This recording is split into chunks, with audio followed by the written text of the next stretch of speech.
మహాగణాధిపతయే నమః. సదాశివసమారంభాం శంకరాచార్యమధ్యమాం అస్మదాచార్యపర్యంతం వందే గురుపరంపరాం. శ్రీమాత్రే నమః. ప్రేక్షకులందరికీ స్వాగతం. రవి రాహుల యొక్క కలయిక, మీనరాశిలో వీళ్ళ యొక్క కలయిక అనేది జరగబోతోంది. రవి ఎప్పుడైతే కుంభరాశి నుండి మనకి మీనరాశిలోకి ప్రవేశిస్తాడో అప్పటి నుండి మనకి ఈ యొక్క రవి రాహుల యొక్క కలయిక జరగబోతోంది. మనకి జ్యోతిష శాస్త్ర ప్రకారం కానీ చూసుకుంటే రవి మనకి ప్రకాశించే గ్రహం, మనకి కనిపించే గ్రహం, ప్రత్యక్ష భగవానుడిగా చెప్పడం అనేది జరుగుతుంది. అలాగే రాహు ఛాయాగ్రహంగా చెప్పబడతాం. అయితే ఈ రవి యొక్క రాహుల యొక్క కలయిక ఎక్కడైతే ఏర్పడుతుందో ఆ ఏర్పడిన యొక్క స్థానాలను బట్టి వాటి యొక్క ఫలితాలు ఉండడం అనేది జరుగుతుంది. అలాగే జాతక చక్రంలో కూడా రవి రాహువులు ఏమైనా ఒకే చోట కలిసి ఉంటే అవి పితృదోషంగా చెప్పడం అనేది జరుగుతుంది. అక్కడ కూడా మనకి కాస్త ఈ రవి రాహువుల యొక్క కలయిక వల్ల ఎలా ఉంటుందంటే రెండు విరుద్ధ గ్రహాలు ఒకరికి పడదు, శత్రుగ్రహాలుగా చెప్పడం అనేది జరుగుతుంది. అందులోనూ ఎప్పుడైతే రవి రాహువులు ఒకే చోట చేరతారో రవి బలాన్నంతా కూడా రాహు తీసుకోవడం అనేది జరుగుతుంది. కాబట్టి అక్కడ రవి శుభస్థానంలో ఉన్న ఆయన ఇచ్చే ఫలితాలు అంత అంటే 100% ఆయన శుభ ఫలితాలను ఇవ్వడానికి ఆస్కారం అనేది ఉండదు. కాబట్టి అలాంటి విషయాల్లో కాస్త ఇక్కడ మనకి ఇబ్బందులు పడడం అనేది ఉంటుంది. అయితే సహజంగా మామూలుగా ఏమైనా రాహు కానీ ఒక మన జాతకంలో ఆయన ఉండే స్థితి బాగుంటే మాత్రం వాళ్ళు చాలా ఉన్నత స్థితికి వెళ్ళడం అనేది జరుగుతుంది. అలాగే జాతకంలో కానీ ఈ యొక్క రవి రాహుల యొక్క కలయిక కానీ లేకపోతే రాహు యొక్క ఉండే స్థితి కానీ సరిగ్గా లేకపోయి ఉంటే ఆయన దానివల్ల కాస్త బాగున్న వాళ్ళు కూడా, అంటే జాతక ప్రకారం బాగున్న వాళ్ళు కూడా కాస్త ఇబ్బంది పడే అవకాశాలు అనేవి కనబడతాయి. అయితే ఈ యొక్క రవి రాహుల యొక్క కలయిక వల్ల సహజంగా ఏర్పడే ఇబ్బందులు ఏమిటి అంటే స్నేహవర్గంలోనూ బంధువర్గంలోనూ మాట పట్టింపులు, వివాదాలు ఇలాంటివి రావడం, లేదా ధర్మానికి విరుద్ధంగా ఏవైతే కార్యక్రమాలు ఉన్నాయో అవి చేపట్టడం, ఉద్యోగాల్లో ఒత్తిళ్ళు కాస్త ఎక్కువగా ఉండడం, ఇలాంటివన్నీ కూడా కనబడుతూ ఉంటాయి. అలాగే మనకి రాహు మాయాకారకుడు. అలాగే ఇక్కడ మనకి జూదరి, ధర్మబద్ధమైన కార్యక్రమాలు ఏమున్నాయో దానికి వ్యతిరేకంగా ఉండేవాడు, ఇలాంటివన్నీ కూడా అంటే మనకి బ్లాక్ మ్యాజిక్ ఇలాంటివి చెప్తూ ఉంటాం కదా, వీటన్నింటికీ కూడా ఈ యొక్క రాహు కారకుడుగా చెప్పడం అనేది జరుగుతుంది. కాబట్టి అలాంటి రాహు అలాగే ఈ రవి ఇద్దరూ కలిసి ఉండడం వల్ల ఈ ప్రస్తుతం ఉన్న గోచార ప్రకారం కానీ చేసుకుంటే కొంత అంటే దీంట్లో ఉన్న ఉండే స్థానాన్ని బట్టి, భావాన్ని బట్టి కొంతమందికి అనుకూలమైన ఫలితాలు అవి కూడా చాలా తక్కువగా ఉండడం, ప్రతికూల ఫలితాలు కాస్త ఉండడం, ఈ రెండూ కూడా ఉండడం అనేది జరుగుతుంది. అలాగే ఇక్కడ రవి రాహువులు ఎప్పుడైతే ఒక రాశిలో కలిసి ఉంటారో జన్మతః అది పితృదోషంగా పరిగణించడం అనేది జరుగుతుంది. అందుకనే చూడండి మనకి ద్వాదశ రాశుల వారికి సానుకూలమైన ఫలితాలే ఉండవు, అలానే అనుకూలమైన ఫలితాలే ఉండవు. అంటే ప్రతికూల ఫలితాలు ఉండవు. ఒకరికి సానుకూలం, ఒకరికి ప్రతికూలమైన ఫలితాలు కూడా ఉండడం అనేది మనకి ఇక్కడ జరుగుతుంది. అయితే ఇక్కడ రవి రాహుల కలయిక వల్ల ఏమవుతుంది అంటే ఒక వ్యక్తి తన జీవన విధానంలో కొన్ని మార్పుల్ని, ఒడిదుడుకుల్ని ఎదుర్కోవాల్సి వస్తుంది, ఇబ్బందుల్ని.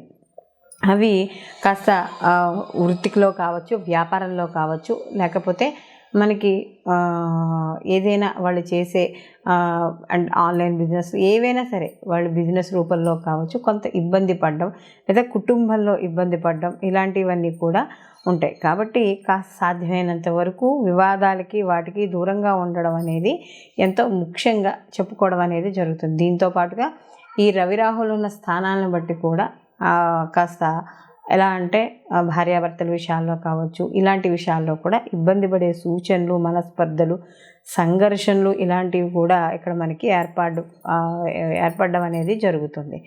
అయితే ఇక్కడ మనకి ముఖ్యంగా చూసుకోవాల్సింది రవి ఈ ప్రభుత్వ రంగాల్లో పనిచేసే వాళ్ళకి, government, state government, central government, రాజకీయము ఇలాంటి వాటికి అన్నిటికీ కూడా మనం ఈ యొక్క రవిని మనం చెప్పడం అనేది జరుగుతుంది. ఎందుకంటే తండ్రి, ఆత్మకారకుడు, ఇవంతా కూడా మనం రవికి చెప్పడం. అలాగే ముఖ్యంగా ఈ యొక్క పోలీస్ శాఖకు సంబంధించింది, సైబర్ సెక్యూరిటీస్, రాజకీయము ఇలాంటి వాటికి మనం ఇందాక చెప్పుకున్నట్టుగా ఇవన్నీ రవి కారకత్వాలుగా చెప్పుకున్నప్పుడు పట్టుదల, ఒక దర్పము, అంటే ఒక రాజు కదా, సో ఆ వేతే లక్షణాలు, రాజుకి ఏ విధ లక్షణాలు ఉంటాయి అవన్నీ కూడా రవికి ఉండడం అనేది జరుగుతుంది.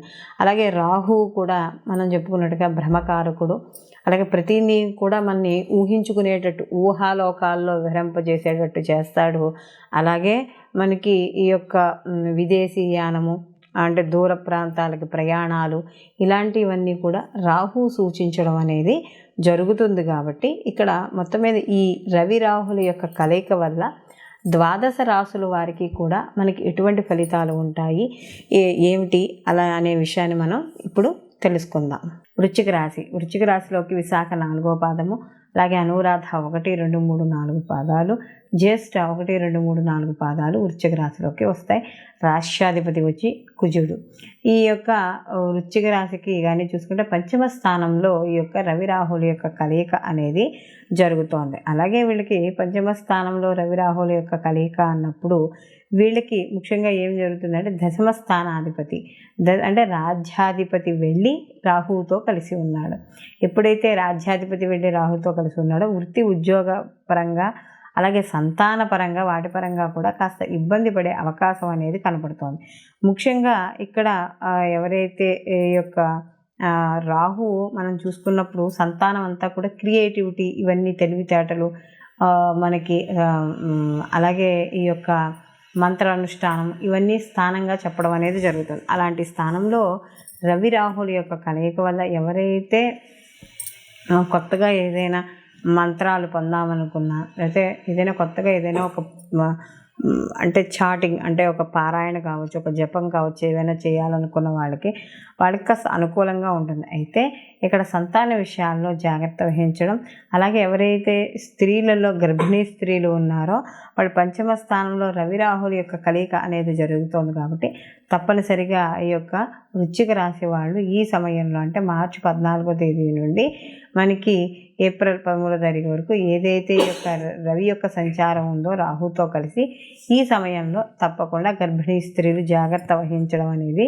జరుగుతుంది. అలాగే ముఖ్యంగా ఈ వర్కింగ్ చేసేవాళ్ళు, అలాగే ఈ యొక్క తాంత్రిక విద్యలు, మంత్ర విద్యలు ఎవరైతే ఉన్నారో వాళ్ళకి కాస్త అనుకూలంగా ఉండడం ఇలాంటివి కూడా జరిగే అవకాశం అనేది ఇక్కడ మనకి కనపడడం అనేది జరుగుతుంది. కాబట్టి మనం ఏవైతే మనం ఆఖరణ వీడియో చివరిని మనం రెమెడీస్ చెప్పుకుందాం, ఆ రెమెడీస్ని పాటించడం ద్వారా మీకు ఏవైతే ప్రతికూల ఫలితాలు ఉన్నాయో అవి తగ్గి అనుకూలమైన ఫలితాలు పొందడం అనేది జరుగుతుంది. ఈ రాశివారు ఈ రవి రాహుల యొక్క ప్రభావాన్ని అంటే మనకి ప్రతికూల ప్రభావాలున్నా సానుకూల ఫలితాలు మనకి ప్రభావాలున్నా కూడా ప్రతిరోజు కూడా ఆదిత్య హృదయ పారాయణ చేసుకోవడం. ఎందుకంటే రవి తన బలాన్ని తను సంపాదించుకోవాలి కాబట్టి ఈ యొక్క రవి బలాన్ని సంగ్రహిస్తాడు. కాబట్టి ప్రతిరోజు కూడా ఈ రాశివారు ఆదిత్య హృదయ పారాయణ చేసుకోవడం, అలాగే దుర్గా కవచం కానీ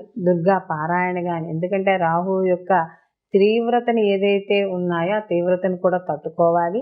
సానుకూల ఫలితాలు ఉన్నా కూడా మనకి ఇక్కడ మరింత సానుకూలంగా రావడానికి నిత్యము అమ్మవారి యొక్క ఆరాధన, అలాగే సూర్య నమస్కారాలు, ఆదిత్య హృదయ పారాయణ ఇవన్నీ కూడా ఈ రాశివారు ప్రతిరోజు తప్పకుండా చేసుకోవాలి. అలాగే సూర్య భగవానికి సంబంధించిన ద్వాదశ నామాలు చదువుకున్నా, అలాగే ఆదివారాలు ఈ ఏదైతే పీరియడ్ ఆఫ్ టైం ఉందో ఈ పీరియడ్ ఆఫ్ టైంలో మనకి ఈ యొక్క రవికి సంబంధించిన ఏదైనా కవచాన్ని పారాయణ చేసుకోవడం, లేదా సూర్యాష్టకం పారాయణ చేసుకోవడం ఏదైనా చేసుకోవచ్చు. అలాగే ఆదివారం రోజు నియమాలు అంటే సూర్యోదయానికి పూర్వమే లేవడం, అలాగే ఈరోజు తలంటుకోకుండా ఉత్తి చన్నీళ్లతో తలారా స్నానం చేయడం, ఆదివారం రోజు మాంసము మద్యము సేవించకుండా ఉండడం, ఈ యొక్క గోధుమలు నానబెట్టి గోవుకి తినిపించడం, రాహుకాలంలో వెళ్ళి ఆదివారం నాడు రాహుకాలంలో 4:30 to 6 మధ్య రాహుకాలం ఉంటుంది. కాబట్టి ఈ రాహుకాలంలో ఈ గోధుమలు కాస్త ఆవుకు తినిపించడం ఇలాంటివి చేయడం ద్వారా ఈ రవి రాహుల కలయిక ఇక్కడ ఏదైతే ఉందో దాని నుండి వచ్చే ఫలితాలు అంటే వ్యతిరేక ఫలితాలు ఏమైనా ఉంటే అవన్నీ కూడా కాస్త తగ్గుముఖం పట్టడం అనేది జరుగుతుంది. సర్వే జనా సుఖినో భవంతు, లోకా సంస్థ సుఖినో భవంతు.